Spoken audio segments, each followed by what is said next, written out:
Alors, comment les gens de Kemet ont-ils construit les pyramides? Gardez à l'esprit que les Africains de Kemet étaient très avancés. Nous pouvons garantir qu'ils étaient efficaces et innovants, surtout avec Imhotep dans les parages. Ils connaissaient déjà la géométrie, l'algèbre, la trigonométrie, l'astrologie, la médecine, la dentisterie, y compris les prothèses, la fermentation de la bière, la sculpture de la pierre au millimètre près. Vous pouvez donc parier qu'ils connaissaient la plomberie et les principes de base de l'eau. Comment transporter un bloc de 3 tonnes depuis la carrière jusqu'à Gizeh et jusqu'à la pyramide avec les moyens à notre disposition?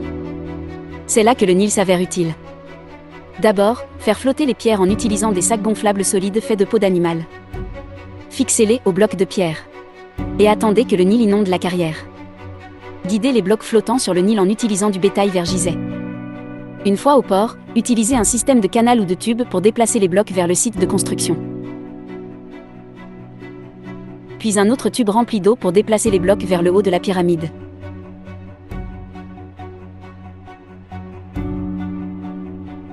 Les Africains auraient utilisé le principe de la flottabilité. Cela aurait permis de déplacer même de très grandes pierres de granit en les attachant à des rondins flottants. Ce monsieur au Royaume-Uni a construit un modèle de ce système et a montré qu'il fonctionne remarquablement bien.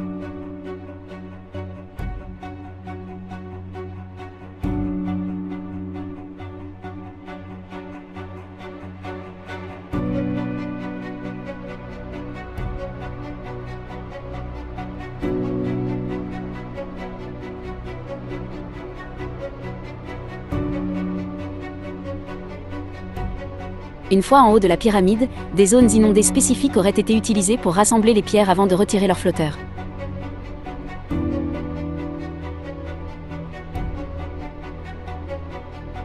Une fois la zone drainée, les pierres sont poussées vers leur emplacement final, en commençant par les pierres extérieures.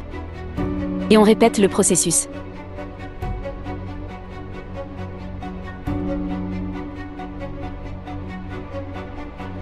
Avant d'attribuer aux extraterrestres la construction du monument le plus impressionnant de l'histoire, rendons hommage à nos ancêtres africains pour leur incroyable ingéniosité et leur réalisation.